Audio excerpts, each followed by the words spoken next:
ऐसी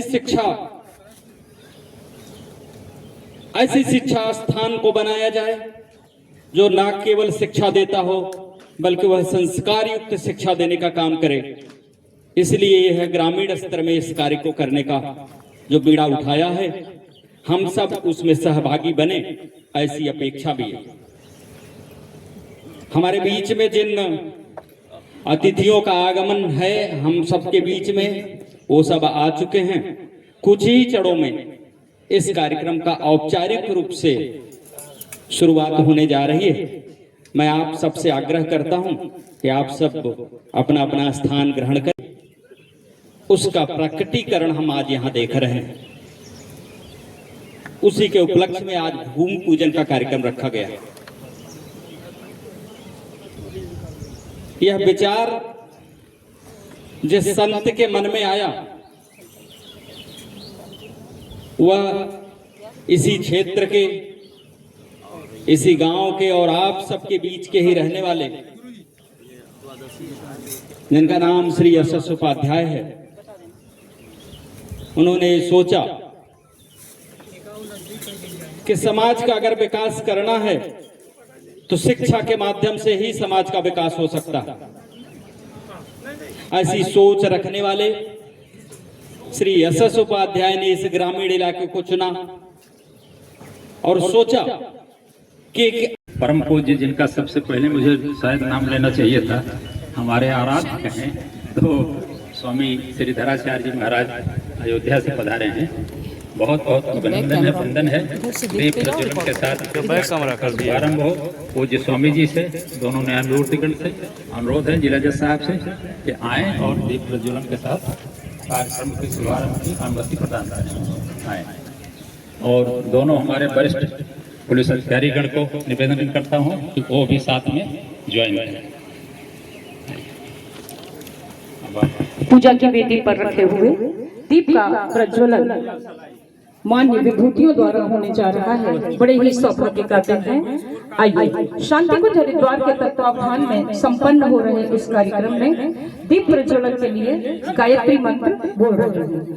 ओम भूर्भुवः स्वः तत्सवितुर्वरेण्यं भर्गो देवस्य धीमहि धियो यो नः प्रचोदयात्।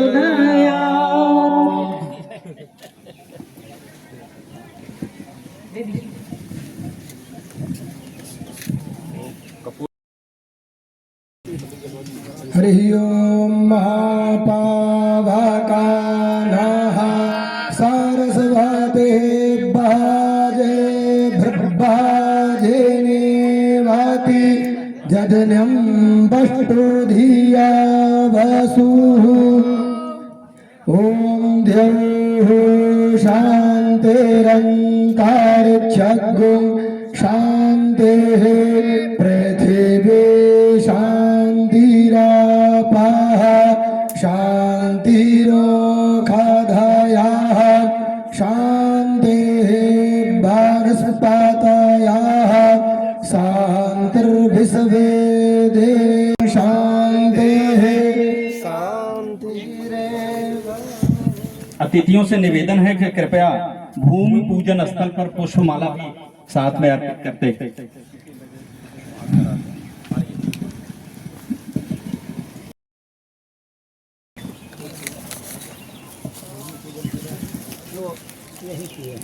जहाँ ये वेदी बनी है वो भूमि पूजन घर किए हैं, फिर उधर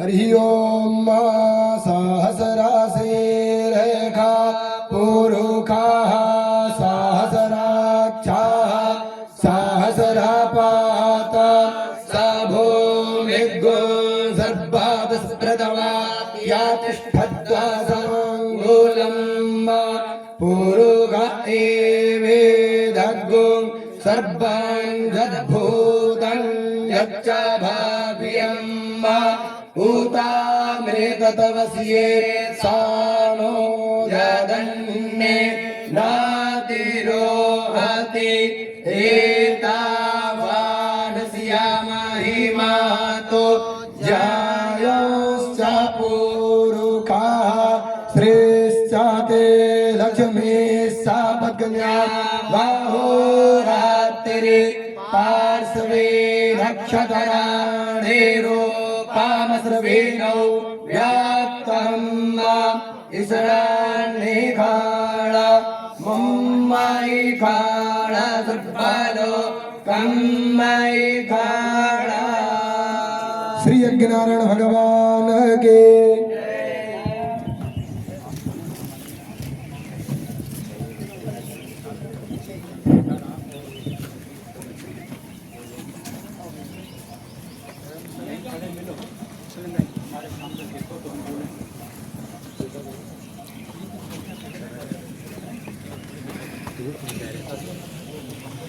माननीय अतिथिगण ने पुनः निवेदन है कि अपना स्थान ग्रहण करने का कष्ट करें।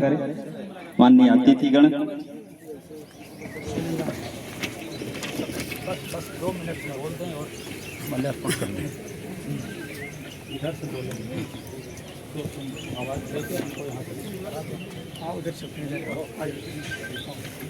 मैं पंडित शिवलाल उपाध्याय समाज सेवा ट्रस्ट के अध्यक्ष, जिनके परिचय की कोई आवश्यकता नहीं है, श्री यशस उपाध्याय जी, बहुत विशाल परिचय है, समय की कमी के कारण मैं उसको रिपीट नहीं कर सकता। मैं आग्रह करता हूं कि पूज्य स्वामी जी का और हमारे बीच में उपस्थित अतिथियों का स्वागत करने का निवेदन स्वीकार करें।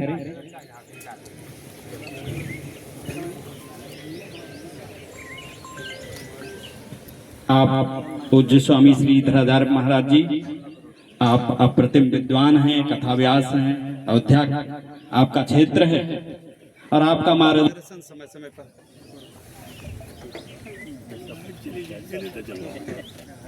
हम सबको मिलता रहता है।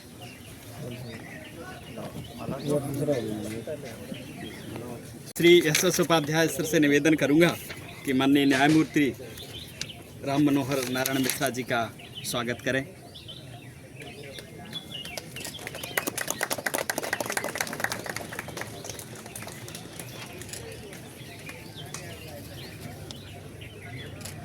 पुनः श्री यशस उपाध्याय सर से आग्रह है कि अपने न्यायमूर्ति श्री जयप्रकाश तिवारी जी का फूल माला एवं साल देकर के उनका स्वागत एवं अभिनंदन करें।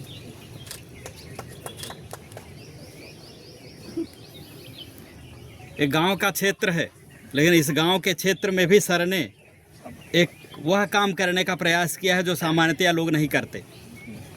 अरे डॉक्टर दुर्गेश त्रिपाठी। अच्छा, डॉक्टर दुर्गेश त्रिपाठी जी का स्वागत करें सर।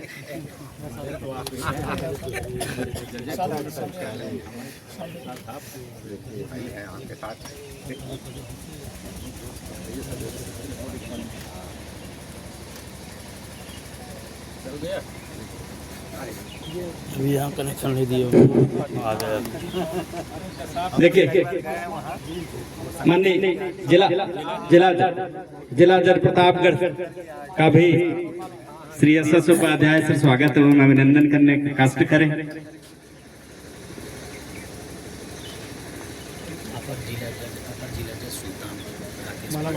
अपर जिला जज सुल्तानपुर श्री राकेश पांडे जी का भी स्वागत करने का कष्ट करें।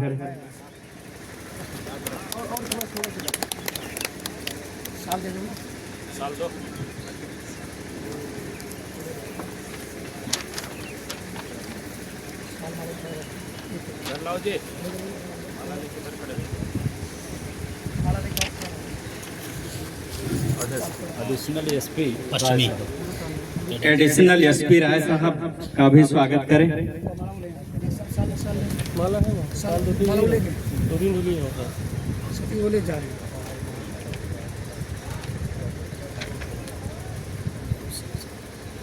सीओ साहब का भी स्वागत करने का कष्ट करें। मनोज रघुवंशी साहब का भी स्वागत श्री यशस उपाध्याय सर से निवेदन है कि उनका भी स्वागत करें।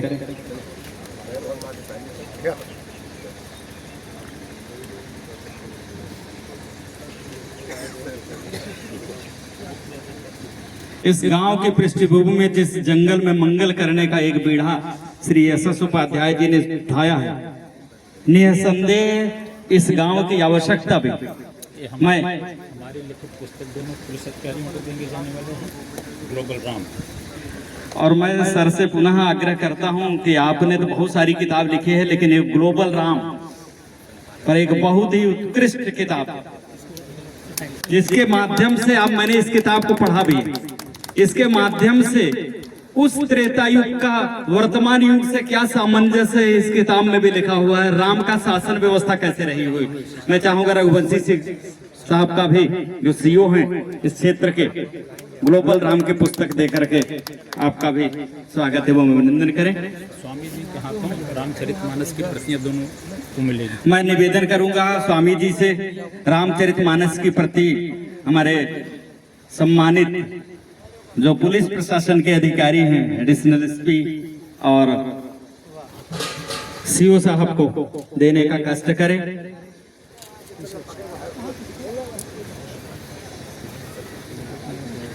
आप सबके इस छोटे से कार्य से इस समाज में रहने वाले लोगों को कितना उत्साह मिलता होगा। और साहब हमारे बैठे हैं, बस ऐसे बताओ जज साहब। जज साहब का भी स्वागत करें। क्योंकि मैं बताऊं यहाँ माननीय न्यायमूर्ति सर के और एक ग्लोबल राम की भी पुस्तक सर जज साहब को दे रहे हैं। और अच्छा ये लग रहा है कि जज साहब ही हैं सर। जज डिस्क्रिमिनेशन हो रहा है, पांडे साहब को नहीं मिली है। जी, ग्लोबल राम पांडे साहब, राकेश पांडे जी को ग्लोबल राम की पुस्तक सर के द्वारा लिखी गई है। निश्चित रूप से इसको पढ़ेंगे तो ये समझ में आएगा कि वर्तमान स्थिति और त्रेता युग में क्या सामंजस्य था। और आप यहीं के इसी जिले के रहने वाले हैं, पांडे के पूरा का। हम आते हैं आप लोगों को छोड़ के, मीटिंग है आप लोगों का। मैं रघुवंशी साहब रहेंगे। ठीक ठीक आप इनको छोड़ना नहीं। ठीक है सर। मैं आपको तब तक इस पंडित शिवलाल उपाध्याय समाज सेवा ट्रस्ट के बारे में 2 मिनट में बताता हूं। यह ट्रस्ट एक एजुकेशन, पहले कहा जाता था कि अगर किसी भी देश की संस्कृति को बढ़ाना है और संस्कृति को अमर रखना है तो उसकी शिक्षा व्यवस्था को आप उसी प्रकार से संचालित कर दें। यहाँ विधि के छात्र और विधि के लोग बहुत सारे लोग रखे हैं। मैं भी विधि के ही एरिया से आता हूँ, लेकिन अपने आप को स्टूडेंट ही समझता हूँ। लॉर्ड मैकाले जब यहाँ आया था तो उसके पिताजी ने एक पत्र लिखा जो आर्कियोलॉजी में उपलब्ध है। लॉर्ड मैकाले ने अपने पिताजी को एक पत्र लिखता और पत्र में जो शब्दावली यूज करता है उसी का मैं रेफरेंस दे रहा हूं। उसने कहा पिताजी को अपने पत्र में, लॉर्ड मैकाले वो आता है और कहता है कि हम पिताजी, हम एक ऐसी व्यवस्था और ऐसी शासन व्यवस्था यहाँ दे करके जा रहे हैं जो भारत स्वतंत्र होने के बाद भी लगभग 100 से 200 सालों तक परतंत्र रहे। के लिए जो श्री एस उपाध्याय जो न्यायमूर्ति भी रहे हैं, उत्तर प्रदेश के राज्यपाल के आप विधिक सलाहकार रहे हैं, आज भी लोकपाल हैं कई यूनिवर्सिटियों के। उनके मन में आया कि शहरों में विद्यालय तो बहुत सारे हैं, लेकिन गांव में क्या कोई ऐसा विद्यालय खोला जा सकता है क्या जहां संस्कार युक्त शिक्षा दी जाती है। ऐसा प्रश्न उनके मन में आया। उन्होंने कहा कि जिस एरिया से मैं आता हूं उस एरिया में चल करके इस काम को करने का बीड़ा उन्होंने उठाया और आज उसी ट्रस्ट के भूमि पूजन के इस कार्यक्रम में हम सब उपस्थित हैं। मैं आप सबके हृदय की गहराइयों से आप सबका स्वागत करता हूं, अभिनंदन करता हूं। और श्री जिन्होंने, जिस मनीषी ने, जिस विद्वान ने, जिस व्यक्ति ने इस सोच को आज धरातल पर उतारने का प्रयास किया है, मैं उन्हीं से आग्रह करूंगा कि सर हमारे बड़े आदरणीय हैं, आपका आदेश हुआ कि मुझे आना है, मैं आ गया। मैं सर से ही आग्रह करता हूं बिना विलंब किए कि सर आए और अतिथियों का भी स्वागत उद्बोधन दे करके उनका मार्गदर्शन करें, क्योंकि सब सर से छोटे हैं, सब सर को मानते हैं, सब सर के सम्मानित सर प्लीज। इसके पहले कि हम दो शब्द अपने माननीय अतिथियों के सम्मान में बोलें, हमारे भांजे और समाज सेवी योगेश मिश्र जी यहाँ उपस्थित हैं, तो हमारे तो पूज्य हैं, तो मैं उनका भी स्वागत और अभिनंदन करूंगा। और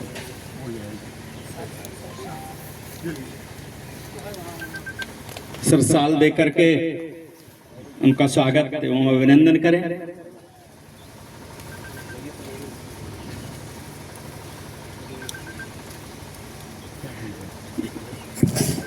इस क्षेत्र के अग्रणी समाज से भी समाज को नजदीक से देखने वाले ऐसे तो पेशे से अधिवक्ता हैं, लेकिन अवध की दुनिया नामक एक बड़ा अच्छा अखबार वो निकालते हैं। कभी इनको आशीर्वाद की जरूरत थी उत्तर प्रदेश के माननीय राज्यपाल की, तो मैंने राम नाईक साहब को अनुरोध किया कि हमारे बच्चे को आशीर्वाद दीजिए। बिना किसी पहचान के, बिना और किसी जान ऐसे तो मैं क्षेत्र नाम बता के गए। ऐसे तो इस क्षेत्र में मैं 52 साल बाद लौटा हूँ। आधी शताब्दी से भी अधिक स्वामी जी समय व्यतीत हो गया। मैं यहाँ 74 तक दिलीपपुर स्टेट है, वहीं स्कूल है उनका, उसमें पढ़ा था हाई स्कूल, फिर JIC प्रतापगढ़ हॉस्टल में रहा, फिर मैं इलाहाबाद शिफ्ट हो गया।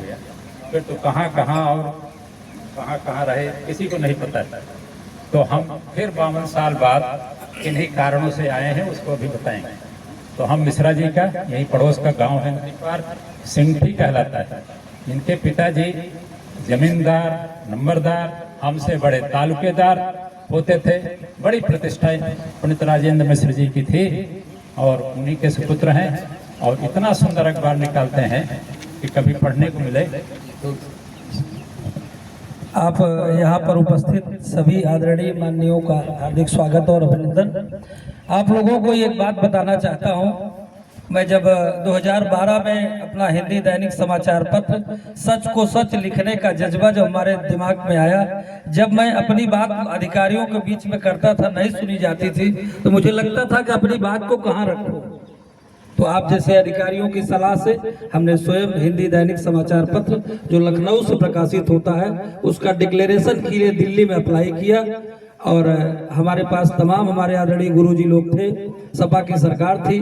मेरे जिद थी कि मुख्यमंत्री और गवर्नर के अलावा कोई विमोचन नहीं करेगा। जब मैं वहां, पहले तो वो लोग कहते थे ठीक है, लेकिन जब मैं वहां पर गया तो उन्होंने कहा कि मुख्यमंत्री के यहाँ विवाद चल रहा है, गवर्नर से कोई मतलब नहीं। हाथ जोड़ लिए, कहे मैं नहीं करा पाऊंगा। 22 गौतम पल्ली मार्ग से मैं अंधेरा अंधकार दिखता हुआ वापस लौटा। एक सीनियर ने मुझसे कहा कि आपके यहाँ के बाबूजी हैं जो गवर्नर के यहाँ एलए हैं, आप उनसे बात करिए। हम कहे कैसे मैं उनसे मुलाकात करें, किसी की जरूरत नहीं है उनको। उन्होंने मुझे नंबर दिया, आदरणीय जी को मैंने फोन किया, फोन नहीं उठा। करेक्ट 5 बजे आपका बाबूजी का फोन आता है कि बोलो कौन। हमने कहा बाबूजी मैं प्रतापगढ़ से फलाने बोल रहा हूँ। किसने नंबर दिया? हमने कहा बाबूजी मेरा पहचान किसी से नहीं, मैं आपका आशीर्वाद चाहता हूँ। आपने कहा कल सुबह 11 बजे गेट नंबर 2 गवर्नर हाउस आ जाना। फोन कट गया। अब मैं प्रतापगढ़ का रहने वाला, उतनी आर्थिक व्यवस्था नहीं, बाबूजी के सहारे निकल लिया। और जैसे ही गवर्नर हाउस गेट नंबर 2 पर गया, आदित्य मिश्रा प्रतापगढ़ बोलता हूँ, बाबूजी ने कहा अंदर आने दो। आपके आशीर्वाद से गवर्नर ने मुझे आशीर्वाद दिया, मेरा विमोचन हुआ, और उत्तर प्रदेश के 32 जनपद में हमारा समाचार पत्र चल रहा है। ऐसे थे आदरणीय बाबूजी।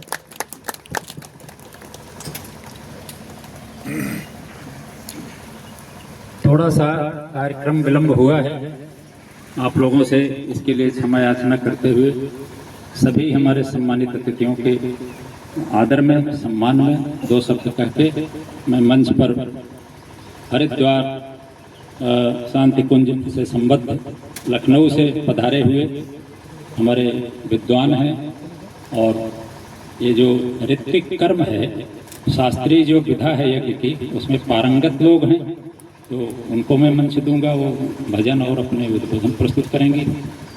आदरणीय महोदया जो बैठी हैं मंच पर,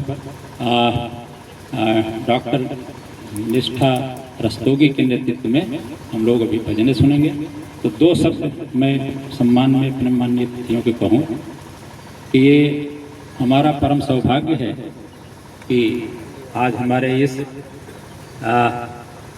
कॉलेज की स्थापना जो इस गांव में होने जा रही है उसके भूमि पूजन के उपलक्ष्य में ये जो संक्षिप्त कार्यक्रम आयोजित है, पूज्य स्वामी जी जिनका अपार स्नेह और आशीर्वाद मुझे प्राप्त होता रहा है, मेरी बहुत सारी पुस्तकों में उन्होंने अपना आशीर्वाद स्वरूप प्राक कथन लिखा है, फॉरवर्ड लिखा हुआ है।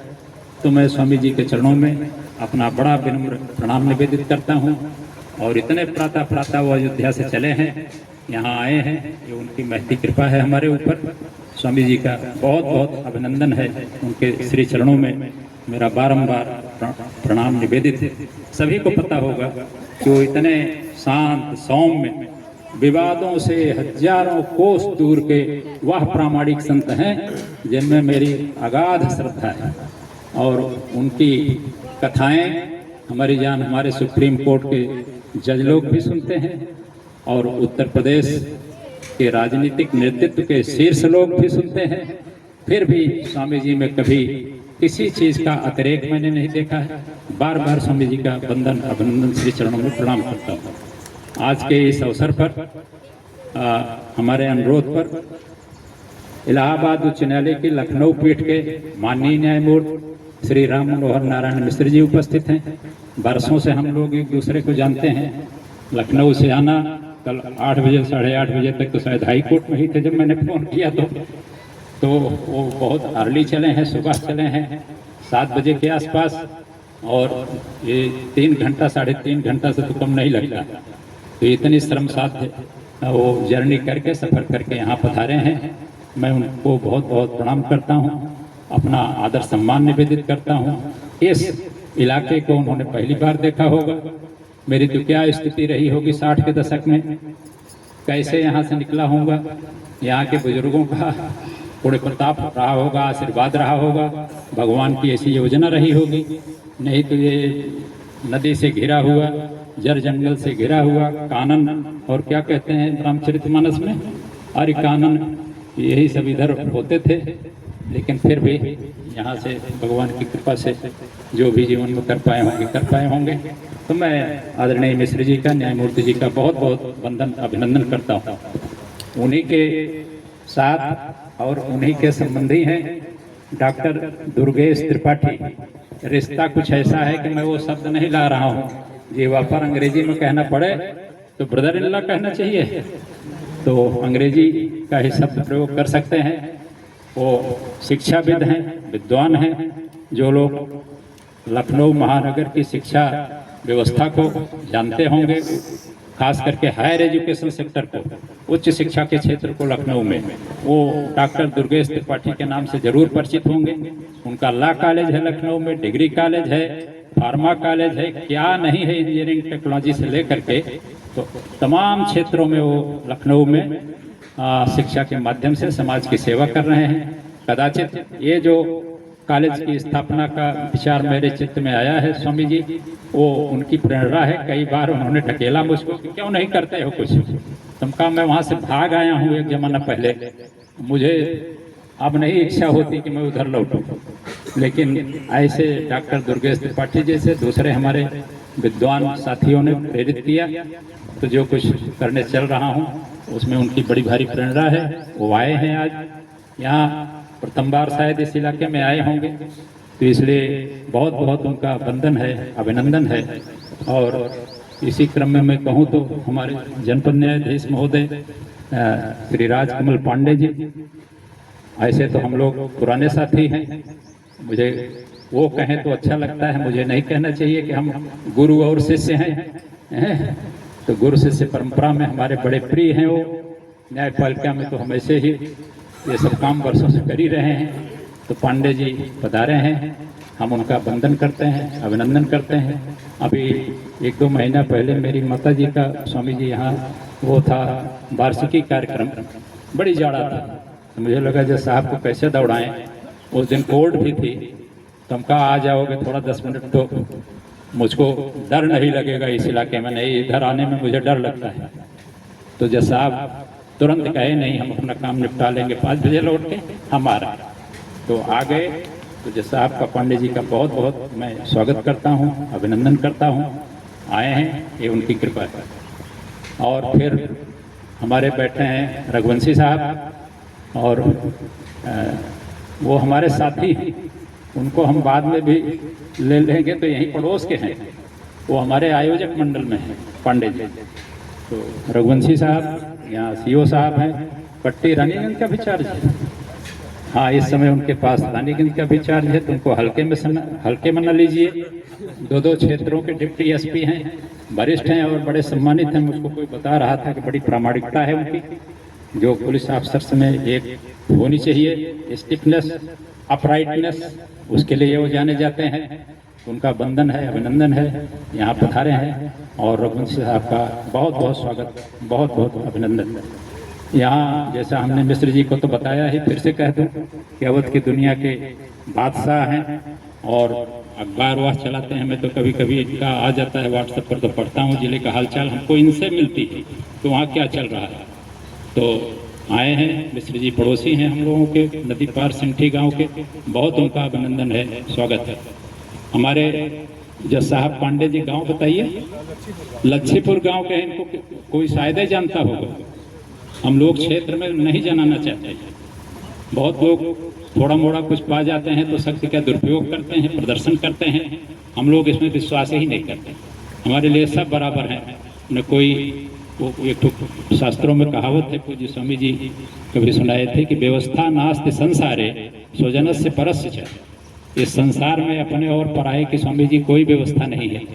जिसको मानो वही अपना है, जिसको न मानो वही पराया है। तो इसलिए जो ठीक ठाक हो, सज्जन लोग हों, वो अपने हैं, जो नहीं हो वो पता नहीं क्या है, मैं क्यों कहूँ कि पराये हैं।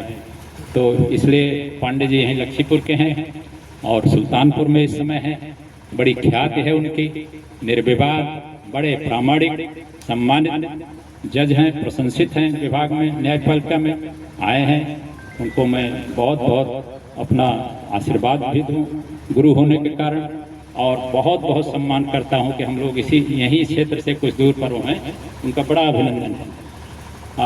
हमारे साथ मंच पर जो विभूति आप विराजमान देख रहे हैं, निष्ठा रस्तोगी जी शांति कुंज से जुड़ी हुई हैं, लखनऊ की ये बड़ी सशक्त हस्ताक्षर है। वो यज्ञ हवन की जो विधा और ये भजनों की जो प्रस्तुति वो करती हैं, इसके लिए वो किसी लखनऊ में किसी परिचय की मोहताज नहीं है। ये क्षेत्र में आई हैं, हमारे अनुरोध पर आई हैं, एक बड़ी कठिन जर्नी करके आई हैं। उनका बहुत बहुत स्वागत है, अभिनंदन है। कदाचित तो टाल नहीं पाई, नहीं इतनी दूर आने के लिए शायद तैयार होती, लेकिन अनुरोध मेरा था तो उनके लिए सामान्य भी नहीं होता कि वो हमारा अनुरोध स्वीकार करें, मैं नाराज होता। तो आई हैं, उनका मैं बहुत प्रणाम करता हूँ, उनको बहुत अभिनंदन करता हूँ, वंदन करता हूँ। ये पंडित पवन चंद उपाध्याय जी, एक दंसम तो वेदस्य वेदांगान न्याय वृत्त्यर्थमेव पाठ्यते ब्राह्मणा उपाध्याय विच्यते। मनुस्मृति कहती है कि इन्होंने विद्यादान, विद्या पढ़ाया होगा शिक्षक के रूप में और उसके बदले शुल्क लिए होंगे। ऐसे उपाध्याय जी आए हैं, लेकिन आज हमसे कोई शुल्क नहीं ले रहे हैं, इसलिए उनका मैं डबल स्वागत करता हूं, अभिनंदन करता हूं, वंदन करता हूं। आपके साथ और लखनऊ से शैलेश भैया हैं, जो परिव्राजक हैं। परिव्राजक माने जो 3 रात स्वामी जी एक दिन एक स्थान पर जो 3 रात न रुके, वो परिव्राजक है, जो चलता ही रहे। तो ऐसे परिव्राजक यहाँ आए हुए हैं जो वेद मार्गी हैं और शास्त्रों के निष्णात विद्वान हैं। मैं उनका बहुत बहुत स्वागत और अभिनंदन करता हूँ। और कोई आपके साथ? अवधेश जी और ओम प्रकाश जी, अवधेश जी हमारा प्रणाम स्वीकार करें। वो वहाँ कार्य, वो यज्ञ की प्रक्रिया पूरी कर रहे हैं। मैं यहीं से प्रणाम उनको निवेदित करता हूँ, वंदन अभिनंदन करता हूँ। और आ जाए तो एक हमारी माला स्वीकार करें और सम्मान मेरा स्वीकार करें, तो उनकी बड़ी कृपा होगी। बच्चे साल भी दो। ओम प्रकाश जी हैं यहाँ, शैलेश में हैं, मैं उनका वंदन और अभिनंदन करता हूँ। और जो भी हमारे से थोड़ा मोड़ा सम्मान देने का साधन है, मैं उनको सम्मान दे करके वंदना और सावित्री देवी इंटर कॉलेज के प्रबंधक और संचालक हैं। हाँ, कॉलेज चलाते हैं, विद्वान है, शिक्षाविद हैं। ऐसी विभूतियों को पा करके मैं धन्य हूँ। बहुत बहुत आपका स्वागत है। तो छूट रहे हैं। अरे बाप रे, अपने ही छूट जाते हैं, अपने ही छूट जाते हैं। इलाहाबाद उच्च न्यायालय के माननीय न्यायमूर्ति, पहले बताना था, बैठे हो कोई पुराना बदला है क्या जैसा आपसे हिसाब है? तो वो माननीय न्यायमूर्ति जयप्रकाश तिवारी जी सज्जनता की, सौम्यता की प्रतिमूर्ति हैं। कभी जो इलाहाबाद उच्च न्यायालय जाता होगा मुस्कुराते ही उनको पाएगा, आर्डर नहीं पाएगा जल्दी से, इतना मैं कह सकता, लेकिन जो उनकी कोर्ट में सहज वातावरण रहता है, कितना वकील वर्ग उनकी प्रशंसा करता है, वही स्वभाव हमारे मिश्र जी का है, माननीय न्यायमूर्ति मनोहर नारायण मिश्रा जी का। पूरे लखनऊ बेंच कृतार्थ है उनके व्यक्तित्व से और विद्वता से। तो ऐसी दो महाविभूतियां हमारे न्यायपालिका के स्तंभ हैं, गौरव हैं। मैं संवेद रूप से तिवारी जी का, मिश्र जी का पुनः पुनः स्वागत करता हूं, अभिनंदन करता हूं। और आप तिवारी साहब को मैं देता हूं कि वो आज के अवसर पर दो शब्द कुछ कहें। आदरणीय न्यायमूर्ति तिवारी जी।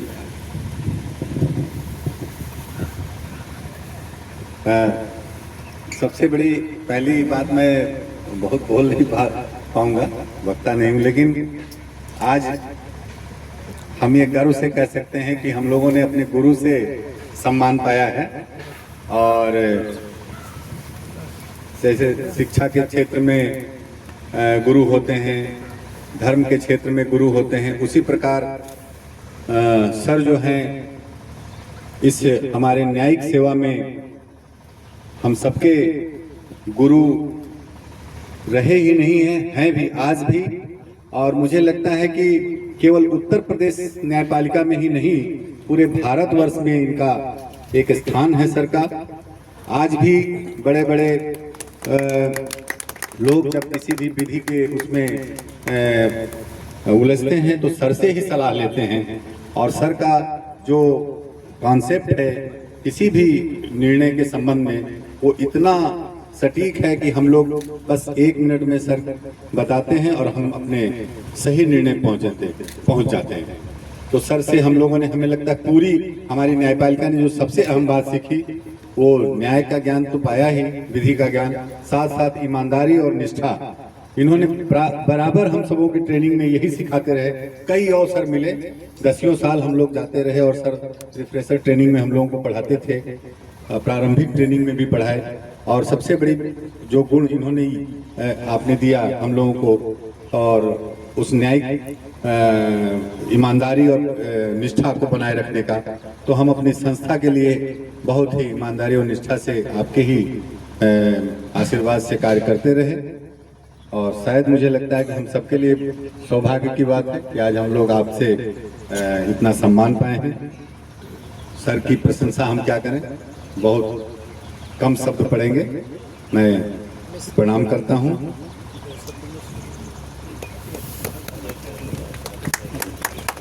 आप जब माननीय न्यायमूर्तिगण अपना संबोधन दे ही रहे हैं, तो फिर आदरणीय माननीय न्यायमूर्ति श्री राम मनोहर नारायण मिश्र जी जो लखनऊ पीठ में हैं, उनको अनुरोध करता हूँ कि वो भी अपने दो शब्द कहने की कृपा करें।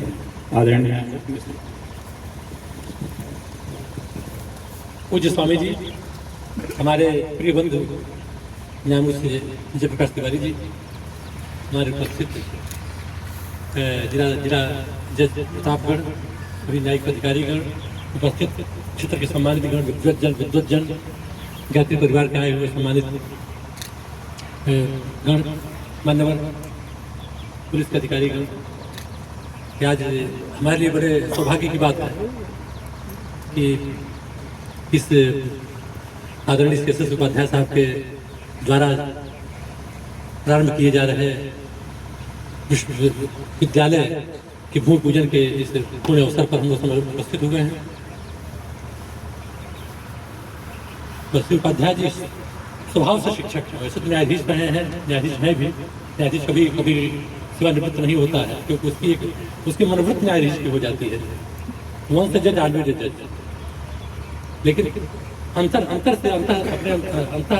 से आप जो है वो शिक्षक हैं और सरस्वती के वरद पुत्र हैं, यह कहने में कोई संकोच नहीं है। ज्ञान के आगार हैं, ज्ञान ट्रेजर ऑफ नॉलेज। जितनी सेवा इन्होंने जुडिशियल न्यायिक व्यवस्था की है, न कि उत्तर प्रदेश के बल्कि उत्तर प्रदेश के बाहर पूरे भारतवर्ष में शायद इसका उदाहरण नहीं मिलेगा दूसरा कोई। न्यायिक अधिकारियों को सत्य मार्गदर्शन करते हैं, कोई किसी कठिनाई पड़ता है तो उसके लिए अपना अमूल्य समय देते हैं। आज भी होते, जब सेवा में थे तब भी देते थे जो है, और उनको सुरक्षित करने का प्रयास करते थे। तो ऐसे महान व्यक्तित्व के द्वारा जो शिक्षण संस्था शुरू की जा रही है, निस्संदेह यह इस क्षेत्र के लिए एक उदाहरण बनेगा। इस क्षेत्र के बच्चों के लिए एक अच्छा शैक्षणिक माहौल पैदा होगा, और हम इस कार्यक्रम के इस विद्यालय के उज्जवल भविष्य की कामना करते हैं। इस विद्यालय में पढ़ने वाले बच्चों के उज्जवल भविष्य की कामना करते हैं, और आशा करते हैं और विश्वास भी करते हैं कि यह विद्यालय एक मील का पत्थर साबित होगा, और इस क्षेत्र के विकास में भी इसका महत्वपूर्ण योगदान होगा। बहुत बहुत धन्यवाद।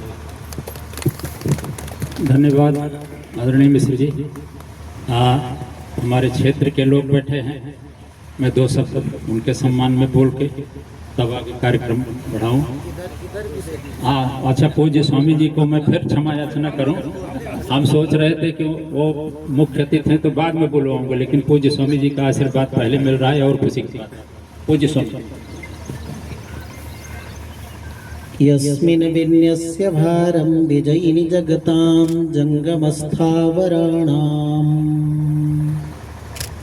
लक्ष्मीनारायणाख्यं मिथुनमनभवत्यत्युदारान् विहारान् आरोग्यं भूतिमायुः कृतमिहि बहुना यद्यदास्थापदं वः तत्तत् सद्यः समस्तं दिशतु स पुरुषो दिव्यहेत्यक्षवर्ती लक्ष्मीनेत्रोत्पलश्रीशततपरिचयादेशसंवर्धमानः नाभीनाडीकरिङ्खनमधुकरपटले दत्तहस्तावलम्बः अस्माकं सम्पदो घानविरलतुलसीदाम सञ्जातभूमा कालिन्दी कान्तिहारी कड़यतु बपुषः काडिमा कैटभारेः। मंगल निधान भगवान की मंगलमयी कृपा से आज इस अत्यंत दुर्गम स्थान में, जहाँ हम लोग चर्चा कर रहे थे कि स्वनामधन्य श्रीमान उपाध्याय जी यहाँ कैसे रह करके अध्ययन किए होंगे, तो आपने बताया कि सई नदी को हम लोग ऐसे नौका से या कभी कभी पार करते थे, तैर करके पढ़ने जाते थे। ऐसे दुर्गम स्थान पर आप इस शिक्षण संस्थान का निर्माण करने का संकल्प लिया। इससे पता चलता है कि आपको अपनी जन्मभूमि के प्रति कितना आदर है। स्मृति आती है रामायण की, जब लंका पर प्रभु राम ने विजय प्राप्त की तो लखनलाल ने कहा, बड़ी कठिनाई से स्वर्णमयी लंका हमने जीती है, अपने अधिकार में रखेंगे। तो राम जी ने एक बड़ी प्यारी बात कही, यद्यपि स्वर्णमयीं लंकां न मे लक्ष्मण रोचते जननी जन्मभूमिश्च स्वर्गादपि करियेसि। यद्यपि स्वर्णमयी लंका है, लेकिन हमारी जननी और जन्मभूमि के सामने बदले में कोई स्वर्ग भी दे तो हम उसको स्वीकार नहीं करेंगे। तो साहब का कितना आप सबके प्रति और इस भूमि के प्रति, यहाँ के बच्चों के प्रति कितना सुंदर उदारता है कि यहाँ शिक्षण संस्थान बने, और संस्कार युक्त शिक्षा संस्कारी व्यक्ति ही दे सकता है। आप वयोवृद्ध हैं, ज्ञान वृद्ध हैं, अनुभव वृद्ध हैं। त्रिपाठी जी जैसे श्रेष्ठ पदों में, न्यायाधीश पद में, और इतने यशस्वी आप जैसे और जज साहब जैसे शिष्य कितने आपके हैं। वास्तव में रामायण में राम जी के लिए आता है, शील वृद्धो वयो वृद्धि ज्ञान वृद्धिस्तथैव च।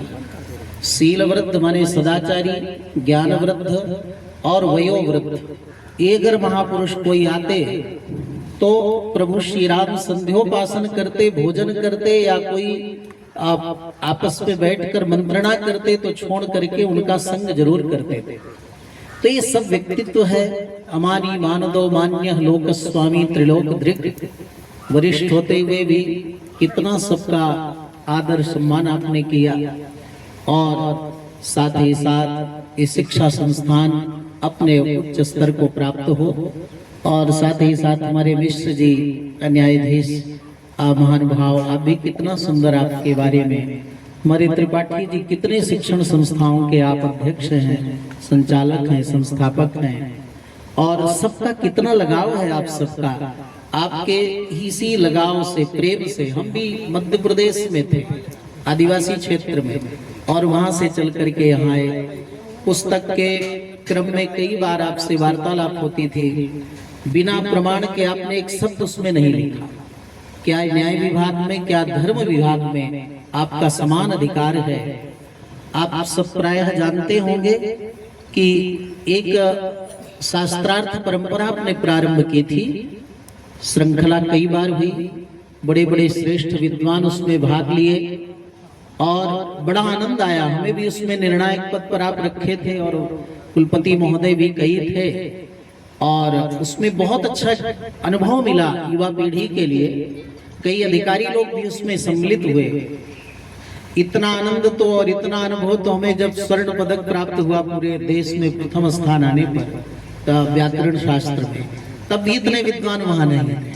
2-2 स्वर्ण पदक हमें प्राप्त हुए थे, जितना आपके उस लखनऊ वाले शास्त्रार्थ में है। हम तो कहते हैं कि ऐसा शास्त्रार्थ एक बार आप संयोजन करें। जो कार्य धर्माचार्यों का था, हम लोगों का था, उस कार्य को आपने किया, जो उसके साक्षी रहे होंगे, बहुत स्मरण कर रहे होंगे आज भी। तो ऐसा आयोजन आप अयोध्या जी में भी करें, आपके आरोग्य के लिए, आपके दीर्घायु के लिए, आपके शुभ संकल्प पूर्णता के लिए हम प्रभु से प्रार्थना करते हैं, और प्रभु श्री राम का मंगल आशीष भी आपको अर्पण करते हैं, जिससे खूब मंगलमय कार्य आपके द्वारा संपन्न होता रहे। और सुंदर यज्ञ करने वाले महान भाव पधारे गायत्री परिवार से आपको भी बहुत बहुत साधुवाद है। सभी को बहुत बहुत मंगल कामना है, क्योंकि बहुत समय हो रहा है, इसलिए आगे का कार्यक्रम चलेगा।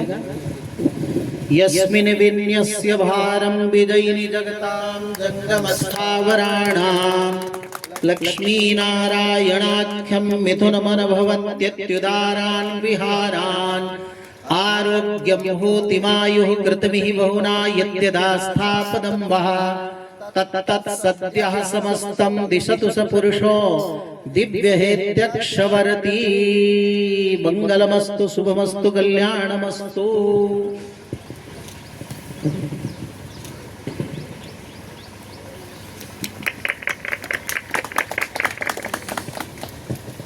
पूज्य स्वामी जी की अभिलाषा हमारे लिए निर्देश है कि शास्त्रार्थ कार्यक्रम पुनः आयोजित हो। मैं पूज्य स्वामी जी को वचन देता हूँ कि बहुत समय नहीं लूँगा, शायद शीघ्र ही आयोजित होगा, श्री अयोध्या जी में आयोजित होगा, और पूज्य स्वामी जी की अध्यक्षता में जैसे हम कराते हैं वैसे होगा। फिर से वो विद्वान हमसे जो पूछते रहते हैं उनको सबको आहूत करूंगा श्री अयोध्या जी में, और बड़ा बृहद एक शास्त्रार्थ कार्यक्रम स्वामी जी के मार्गदर्शन में संपन्न होगा। मैं अपने क्षेत्र के लोगों के बारे में बात कर रहा था कि 76 से यहाँ वर्ष 76 में यहाँ से जाने के बाद फिर 52 वर्ष बाद यहाँ आने की मुझे क्या आवश्यकता हुई। मैं इस क्षेत्र के बच्चों का एक तरीके से दोषी हूँ। सामाजिक रूप से, नैतिक रूप से मैं अपना गुनाह कबूल करता हूँ कि यहाँ पता नहीं क्या हो सकता था। परिस्थितियाँ कुछ ऐसी थी कि मैंने जिला छोड़ दिया था, ये क्षेत्र को छोड़ दिया था। मैं इस गुनाह को कबूलूं, इस क्षेत्र का भी नुकसान बहुत हो गया हमारा यहाँ से जुड़े न रहने से। तो कदाचित बहुत सारे लोगों ने फिर से कहा कि ये पाप आप मत करिए, आप उसका परिमार्जन करिए। तो फिर हमने कहा अगर बहुत लोग ये बात कह रहे हों तो अपना मत कोई माने नहीं रखता है। इसलिए मैं इस क्षेत्र में आधे शताब्दी बाद उपस्थित आया हूँ। 2-4 लोगों को ही मैं पहचान पा रहा हूँ, बाकी इस इलाके में कौन लोग हैं, बुजुर्ग सब चले गए। हमारे साथ जो पढ़ते थे वो इतनी आय हो गई होगी कि सामने होंगे भी तो मैं नहीं पहचान पा रहा हूँ। इसलिए जो भी हमारे लोगों को मैं पहचान पा रहा हूँ, नहीं पहचान पा रहा हूँ, सब इसी क्षेत्र के हैं। मैं उनके बीच आज यहाँ हूँ एक योजना के साथ।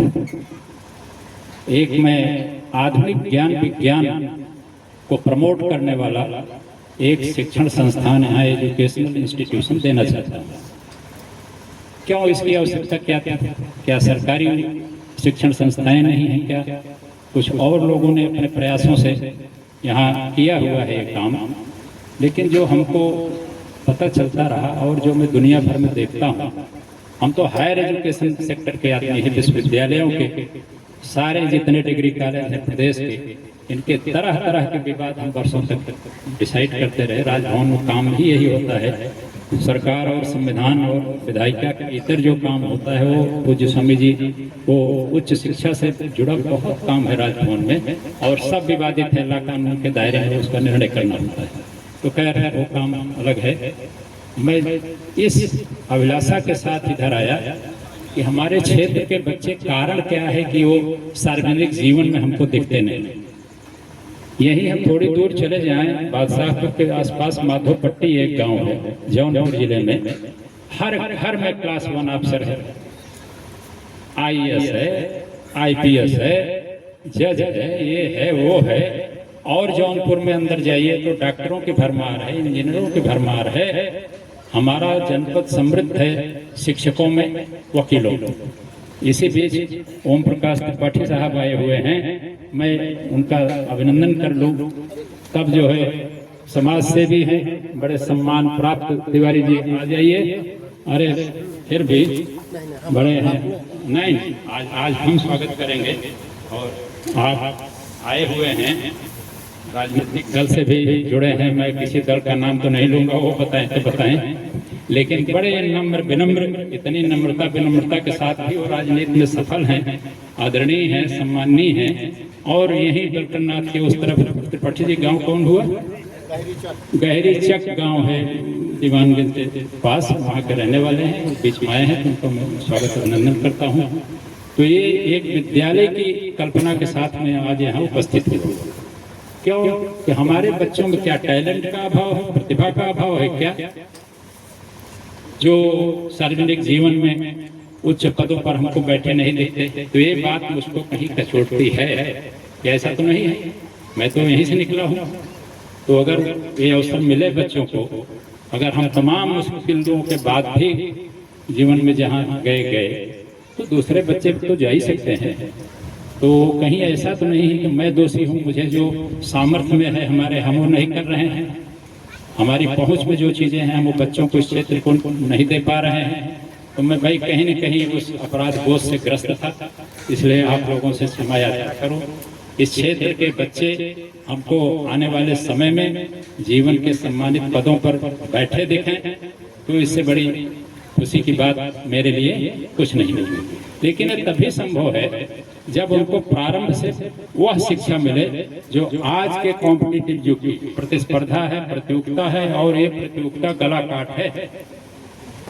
क्षेत्र इतने हैं सेवाओं के, व्यवसाय के, इंजीनियरिंग के, टेक्नोलॉजी के, कि वो ये झूठ बात है कि प्रतिभाओं को अवसर की। प्रतिभाओं को अवसर ही अवसर है देश विदेश तक, प्राइवेट सेक्टर से लेकर पब्लिक सेक्टर तक, लेकिन उनमें वो स्किल नहीं है, वो उनमें क्षमता नहीं है कि उनको पब्लिक सेक्टर, प्राइवेट सेक्टर उच्च पदों पर स्वीकार करें। तो मेरी तो अभिलाषा है कि हमारे क्षेत्र के बच्चे ऐसा कर पाएं, और तभी कर पाएंगे जब आज के युग की जो अपेक्षा है उस मानक में उनको शिक्षा मिले और शुरू से मिले। नहीं तो फिर अचानक से नहीं होता है कि आप शुरू से बिल्कुल खराब शिक्षा ग्रहण किए और सोचे कि उच्च शिक्षा में जा करके आप कुछ बड़ा कर लेंगे, ये संभव नहीं हो पाता है।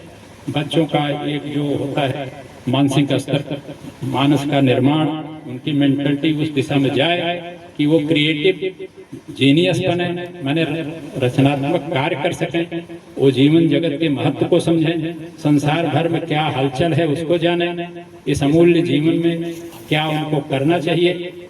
वो परिवेश के सब शिकार हैं बच्चे हमारे। तो इसलिए मैं चाहूँगा कि शिक्षा न व्यवसाय है, न ट्रेड है, न बिजनेस है।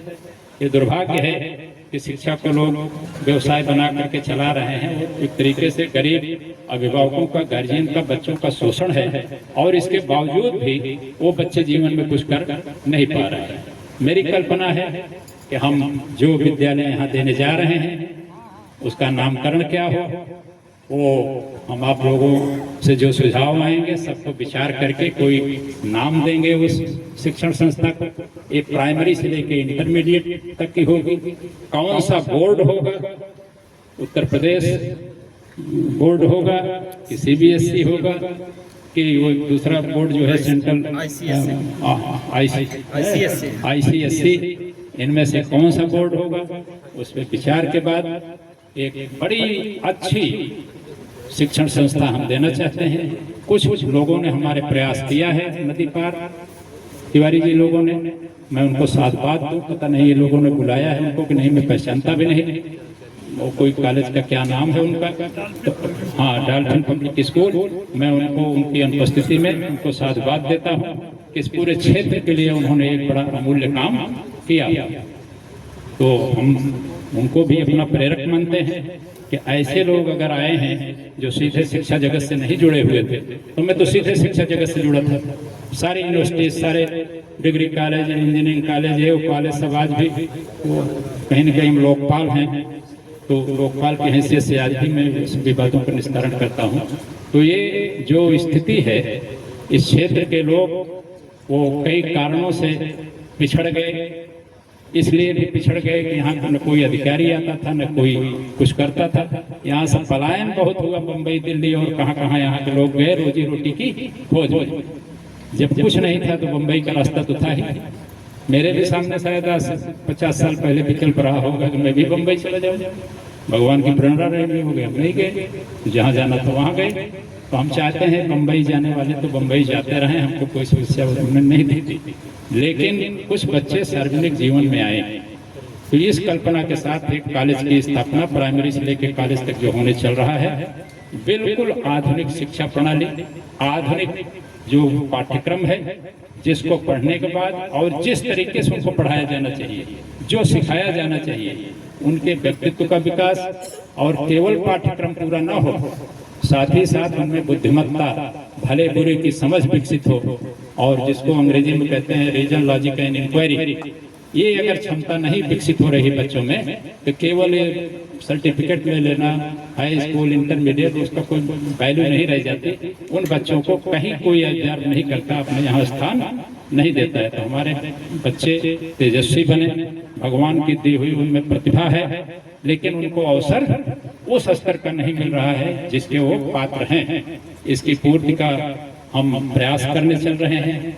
इस प्राइमरी से लेकर के इंटरमीडिएट तक की शिक्षण संस्था, ईश्वर चाहेगा तो इसको और हम आकार देंगे आगे, लेकिन फिलहाल अभी तो हम एक छोटी शुरुआत से शुभारंभ कर रहे हैं स्वामी जी। और एक मैं आश्वासन दूं क्षेत्र को कि संसाधनों की कमी शायद नहीं होगी। भगवान की कृपा से इतने सारे लोगों का आशीर्वाद हमें प्राप्त है कि किसी से कुछ भी निवेदन करूं तो हमको अभी न कहने वाला कोई नहीं मिला। तो ये जो हमारी पूंजी है, वह उसी पूंजी के दम पर हम अपने बच्चों का भविष्य तराशना चाहते हैं कि हमारे बस में जितना कुछ है इस क्षेत्र के बच्चों के लिए इस गुणवत्तापरक शिक्षा से कर पाएं, तो इससे बड़ी खुशी का और कोई विषय हमारे लिए नहीं होगा। एक छोटी सी प्रबंधकीय टीम है जो हमारे परिवार के लोग उसमें नहीं। मैं ये भी स्पष्ट करता हूँ, तो मैंने एक ट्रस्ट जो बनाया है, वो ट्रस्ट बहुत सीमित लोगों का है। वो परिवार की उसमें कोई दखल नहीं है, भूमिका नहीं है, व्यक्ति विशेष की नहीं है, कदाचित मेरी भी नहीं है।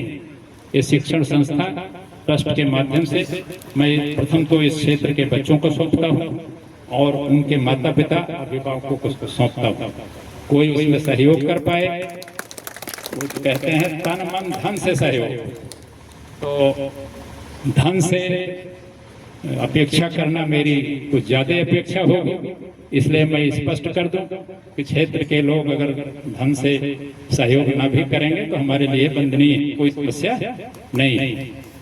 तन से भी ना कर पाए तब भी हम उनका धन्यवाद ही करेंगे, लेकिन मन से वो करें मन से जुड़े इस स्कीम के साथ, इस महायोजना के साथ, इसकी अपेक्षा मुझे जरूर होगी, इसकी मुझे आशा होगी।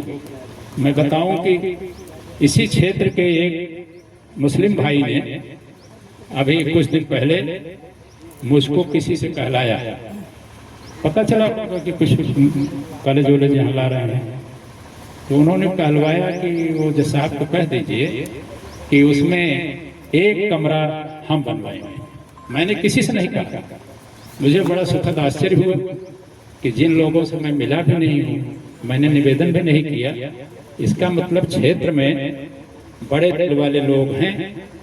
और एक सज्जन वो आगे आए किसी उचित समय पर, जब इस कॉलेज का लोकार्पण होगा तो मैं उनको अपने इस वचन के लिए, आश्वासन के लिए बुलाऊंगा और सार्वजनिक रूप से विभूतियों, महाविभूतियों के हाथों सम्मानित भी कराऊंगा कि बिना मेरे अनुरोध के उन्होंने मुझको ये आश्वासन दिया। तो मैं समझता हूँ कि अगर मैं मुंह खोलूंगा तो शायद ही क्षेत्र का कोई आदमी जो सामर्थ्य है वो हमको मना करेगा, लेकिन ईश्वर हमारी पे कृपा बनाए रखे। मैं आर्थिक रूप से किसी के लिए संकट न खड़ा करूं, हाँ मानसिक रूप से, भौतिक रूप से अगर लोग जुड़ेंगे हमारा उसी में बड़ा संतोष होगा। तो हमने बहुत सार संक्षेप में अपनी ये बात रखी, समय ज्यादा बढ़ गया है, तो इसलिए मैं ये कहूँ कि इलाके के बच्चे आगे निकलें। माता पिता की जिम्मेदारी है कि उनको माहौल दीजिए, इस शिक्षण संस्था का उपयोग करिए, और शायद हम कोई बर्डन किसी पर नहीं डालने वाले हैं। बहुत बातें बड़ी बड़ी अभी नहीं मैं कह सकता हूँ, जब लोकार्पण होगा उस दिन के लिए बचा के रख रहा हूँ, लेकिन किसी माता पिता को जो बिल्कुल निर्धन है, गरीब है, वो इस बात की चिंता न करें कि इतनी अच्छी शिक्षण संस्था खुलने चल रही है तो बड़ी फीस की अपेक्षा होगी, बड़ी इसकी अपेक्षा होगी। जो नहीं कर सकते बिल्कुल उनके लिए सुलभ है, उसी तरीके से हमारी शिक्षण संस्था उनका स्वागत करेगी जैसे कुछ योगदान देने वालों को। तो निश्चिंत रहें हमारे लोग, संसाधनों की कमी नहीं होगी और किसी पर कोई आर्थिक बर्डन हम नहीं डालने वाले हैं। जो जैसे चलेगी पूरी स्कीम हम 3 महीना बाद, 2.5 महीना बाद उस दिन रखेंगे जब फिर बड़ी विभूतियों को बुलाएंगे, उनके सामने पूरी योजना उस दिन हम रखेंगे। और शीघ्र ही इस कॉलेज का कोई नाम चयन हम लोग करेंगे। आप लोगों के कोई सुझाव हो तो उनको जरूर दें। इस क्षेत्र में अभी तक मैं कहूँ, जैसे मैं न्यायपालिका से हूँ, तो मुझे जहाँ तक पता है पिछले 50-60 साल का इतिहास इधर जमानत मांगने वाले बहुत थे। मेरी यह भी आशा है कि हमारे बच्चे अब जमानत देने वाले बने। यहाँ बैठे हैं मुस्तैद, पता नहीं कितनी हजारों हम लोगों ने जमानत दिया होगा दूसरों को, तो हमारे बच्चे जमानत मांगने वाले न बने। मेरी ये बड़ी पीड़ा, वो ऐसे महाविभूत बने कि उनके सामने जमानत मांगने वाले खड़े हमको दिखें। जीवन के और विविध क्षेत्रों में जाएं, हम कोट कर सकें, इलाका कोट कर सकें कि फला बालक यहीं से पढ़ा लिखा और आज देखिए कहाँ है। तो हमको तो भगवान की कृपा स्वरूप अपवाद रहे होंगे। नए इस क्षेत्र में 2 महाविभूतियाँ हुई, आज मैं उनको इस अवसर पर स्मरण करता हूँ। पंडित कमलाकांत पांडे और वो पंडित जी क्या नाम है, पंडित सुरेंद्र नारायण पांडे जी। इन लोगों ने 58 या 1960 में ला किया था, मेरे पैदाइश के वर्ष। मैं कल्पना कर सकता हूँ कि अगर मुझको 70 के दशक में यहाँ कठिनाई हुई थी पढ़ाई लिखाई की, तो 40 और 60 के 55-50 के दशक में कैसे उन्होंने पढ़ा होगा। तो मैं, एक तो पंडित जी नहीं है कमलाकांत जी, कई वर्ष पहले वो स्वर्गवास हो गया, दूसरे शायद पांडे जी हैं। तो मैं स्वर्गीय कमलाकांत पांडे जी को अपने विनम्र श्रद्धांजलि समर्पित करता हूं। और दूसरे पांडे जी, सुरेंद्र नारायण पांडे जी, इसी इलाके के हैं। लोग चाहे जो समझें, मेरे लिए ऐसे बुद्धिजीवी प्रणम्य हैं और मैं उनकी अनुपस्थिति में उनको यहीं से प्रणाम निवेदित करता हूं। इस क्षेत्र को एक पहचान देने वाले जिले के ये 2 बड़े विभूति, पीछे पीछे हमारे भतीजे हैं चंद्रशेखर उपाध्याय, ये इसी जिले में न्यायाधीश का भी पद सुशोभित किए हैं। आप लोगों को शायद पता हो, स्थायी लोक अदालत में वो यहाँ जज रहे, यहाँ वो सरकार के, उत्तर प्रदेश सरकार के वो एडिशनल गवर्नमेंट काउंसिल सिविल रहे। तो एक पहचान उन्होंने कमाई है। हमारे सामने पंडित कमलाकांत पांडे के परिवार के शैलेश कुमार पांडे जी बैठे हैं, उधर मुख करिए तो सब पहचाने। एडवोकेट हैं, सौम्य हैं, सज्जन हैं, जो उनके विरासत थी पंडित कमलाकांत पांडे जी की छोड़ी हुई, उस विरासत को आगे बढ़ा रहे हैं वकालत पेशे में, सामाजिक क्षेत्रों में। मैं उनको अभिनंदन देता हूं और सबका स्वागत किया हूं। अपने बच्चों का भूल गया हूं, इसलिए क्षमा करें मुझे। और माला लाओ और आइए पंडित जी, आइए। तो शैलेश पांडे जी का बहुत बहुत स्वागत है, अभिनंदन है। किताब हो तो दे दो भाई, वो कोई किताब जो सामने दिख रही हो लाओ, और पूज्य स्वामी जी के हाथों आप पुस्तक ग्रहण करिए रामचरितमानस की। वो तो चंद्रशेखर वही तो सब किताब लाए हैं, इसलिए उनको नहीं दे रहा हूँ, और बचती है तो अपना ले जाएं। तो यहाँ जज साहब जनपद न्यायाधीश महोदय बैठे हुए हैं। अब हमसे किसी का अगर नाम छूट रहा हो तो मैं क्षमा याचना करूं। हमारे बड़े तेज तर्रार पुलिस अफसर इंस्पेक्टर दिलीप बैठे हुए हैं। मैं इंस्पेक्टर साहब नाम नहीं जानता हूं। बलराम सिंह, उनका मैं पढ़ रहा हूँ टेम्पलेट, उनको मैं अभिनंदन करता हूं और बुलाता हूं कि आए, थोड़ा सा मुझे मेरे संतोष के लिए आइए। और लोग जो हैं उनके मैं आपका स्वागत अभिनंदन करता हूं।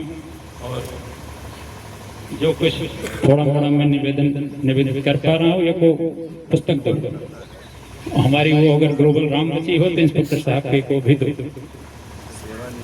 कोई जो कानून तोड़ने वाले लोग हैं, उनसे अगर इस विद्यालय की रक्षा करनी होगी तो इन्हीं की शरण लेनी पड़ेगी। तो विशेष रूप से उनको मैं अभिनंदन देता हूँ, स्वागत करता हूँ। तो इन्हीं सब शब्दों के साथ, चूंकि समय बहुत आगे बढ़ा है, मैं मंच पर इतनी दूर से पधारी हुई डॉक्टर निष्ठा रस्तोगी जी और उनकी टीम को माइक देता हूं, और एक बार पुनः सबका अभिनंदन वंदन करते हुए उनको माइक देता हूं कि वो आगे अपना कार्यक्रम जो भजन है और कुछ उद्बोधन है, क्योंकि समय अधिक हुआ है तो मैं उनसे निवेदन करूंगा कि थोड़ा समय को ध्यान में रख करके जो भी प्रस्तुत करेंगे बहुत अच्छा रहेगा। जो भी सुनाएंगे बहुत श्रेष्ठ सुनाएंगे, बहुत बढ़िया गाती है। लखनऊ में इतना नाम है उनका, कोई सम्मेलन हो जहाँ ऐसे आयोजन हो तो उनकी उपस्थिति रहती है, इसलिए मैंने अनुरोध किया। मैं उनको माइक देता हूँ, कृपया कार्यक्रम को आगे बढ़ाएं। बहुत बहुत धन्यवाद भाई साहब। आराध्य कहें तो स्वामी श्री धराचार्य जी महाराज अयोध्या से पधारे हैं। बहुत बहुत अभिनंदन है, वंदन है। दीप प्रज्वलन के साथ प्रारंभ हो। पूज्य स्वामी जी से, दोनों न्यायमूर्तिगण से अनुरोध है, जिला जज साहब से कि आए और दीप प्रज्वलन के साथ कार्यक्रम के शुभारंभ की अनुमति प्रदान करें। आए और दोनों हमारे वरिष्ठ पुलिस अधिकारीगण को निवेदन करता हूँ कि वो भी साथ में ज्वाइन करें। पूजा की वेदी पर रखे हुए दीप का प्रज्वलन मान्य विभूतियों द्वारा होने जा रहा है। बड़े ही सौभाग्य का दिन है। आइए शांति कुंज हरिद्वार के तत्वावधान में संपन्न हो रहे इस कार्यक्रम में दीप प्रज्वलन के लिए गायत्री मंत्र ओम भूर्भुवः स्वाहा तत्सवितुर्वरेण्यं भर्गो देवस्य धीमहि धियो यो नः प्रचोदयात्। मंच पर जो विभूति आप विराजमान देख रहे हैं, निष्ठा रस्तोगी जी शांति कुंज से जुड़ी हुई हैं। लखनऊ की ये बड़ी सशक्त हस्ताक्षर है। वो यज्ञ हवन की जो विधा और ये भजनों की जो प्रस्तुति वो करती हैं, इसके लिए वो किसी लखनऊ में किसी परिचय की मोहताज नहीं। वेदमूर्ति तपोनिष्ठ पंडित श्री राम शर्मा आचार्य, जो अखिल विश्व गायत्री परिवार के संस्थापक हैं, संरक्षक हैं, हम लोग उनके शिष्य हैं। बस इतना ही परिचय है। हमारे सामने आदरणीय स्वामी जी बैठे, प्रणाम करती हूँ। अभी तक देव मूर्तियों को देखा था, आज बहुत सी न्याय मूर्तियां यहाँ दिखाई दे रही हैं, जिनको केवल पहले पर्दे पर देखा है, आज वो साक्षात हमारे सामने हैं। ये बड़े ही सौभाग्य का विषय है। सबको प्रणाम करके थोड़ा सा शांति कुंज का परिचय एक गीत के माध्यम से, जिससे कि ये पता चल सके कि हमारे गुरुदेव की परिकल्पना क्या है। बोलिए शांति कुंज हरिद्वार की जय, शांति कुंज गुरुकुल है पावन युग ऋषि का तप धाम है। शांति कुंज गुरुकुल है पावन युग ऋषि का तप धाम है। यहाँ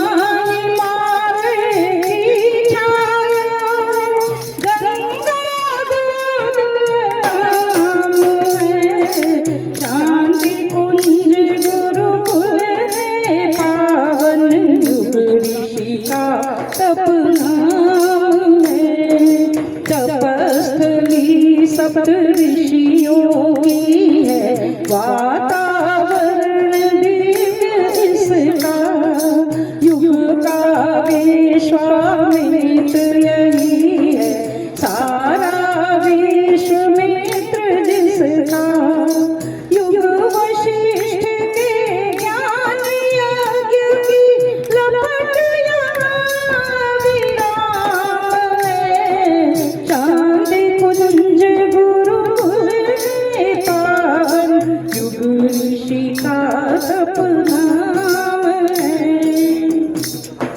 सन 1926 की बसंत पंचमी थी।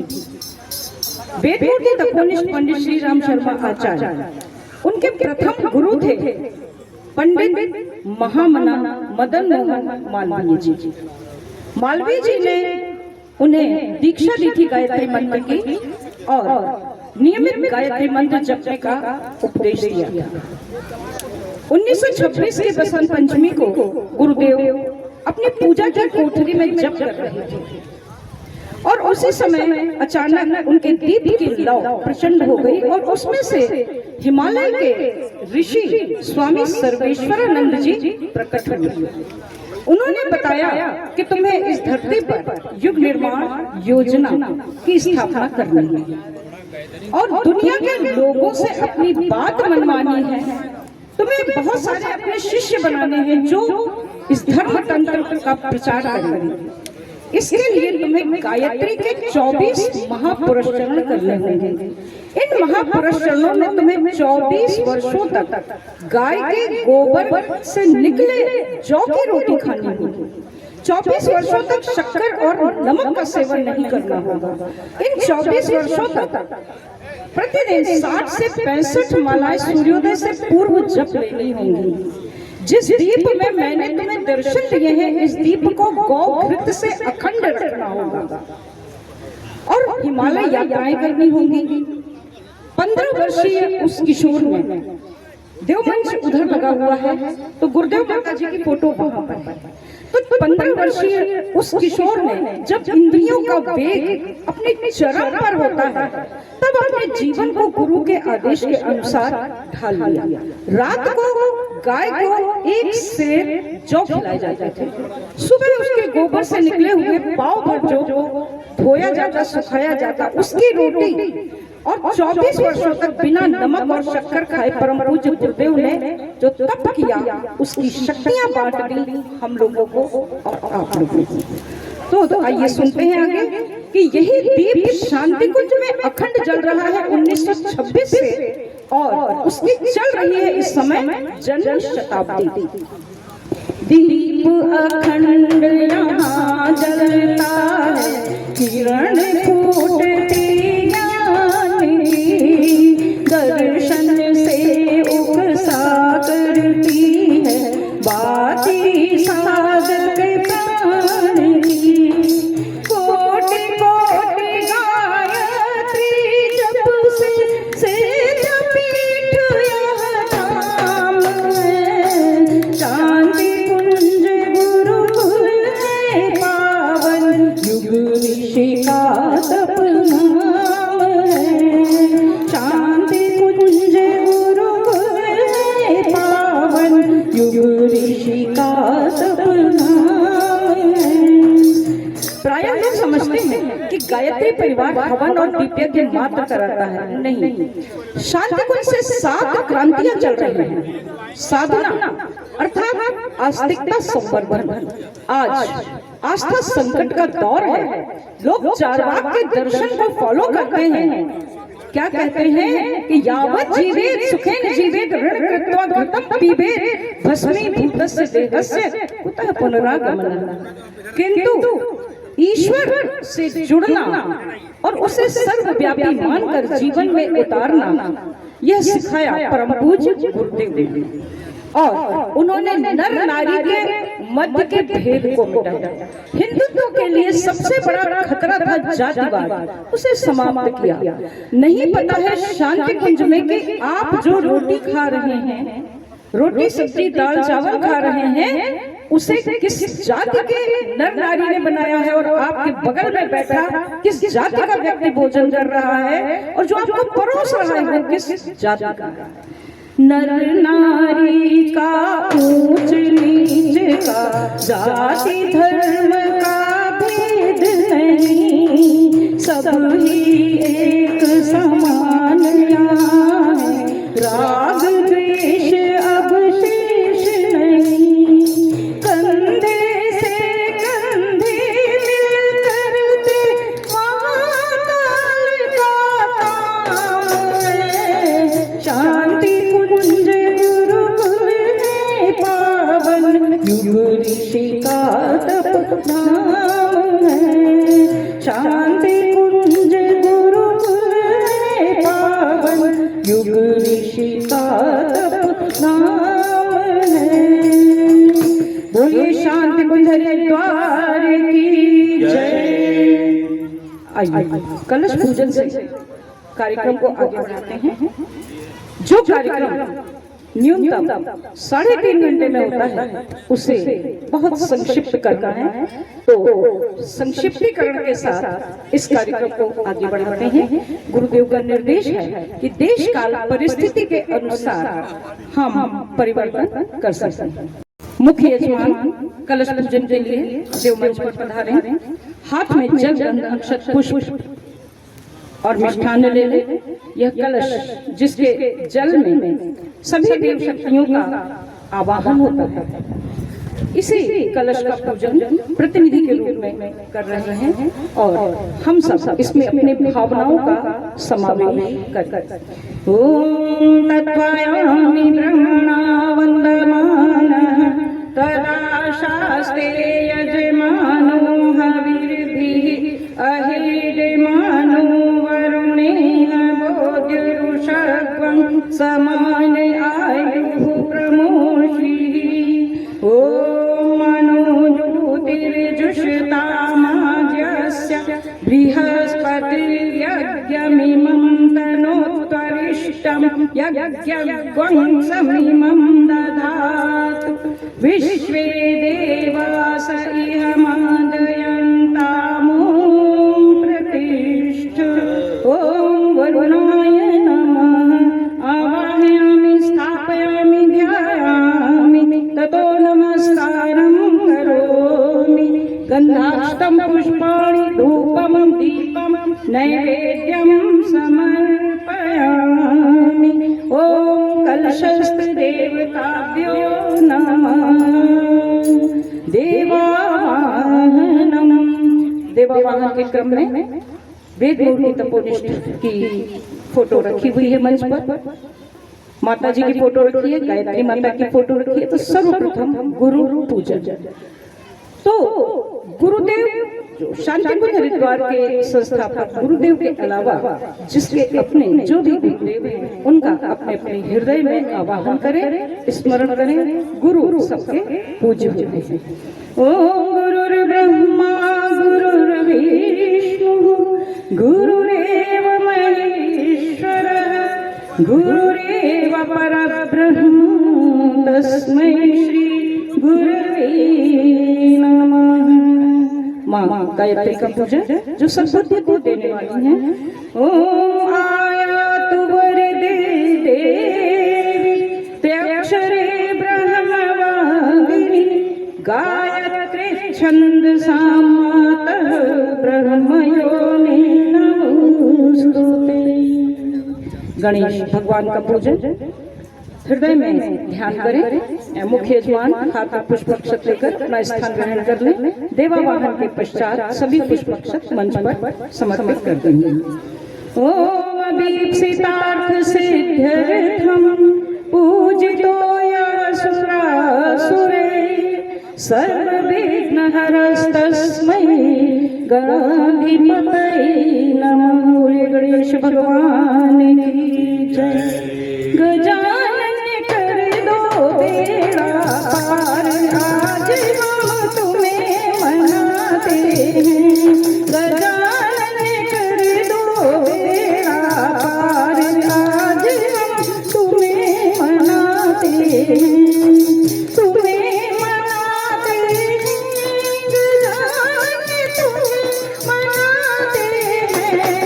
गजानन कर दो बेड़ा पार, आज हम तुम्हें मनाते हैं। आओ पार्वती के लाला मूषक वाहन सुंड सुंदरा, जपे तुम्हारे नाम की माला जान लगाते हैं।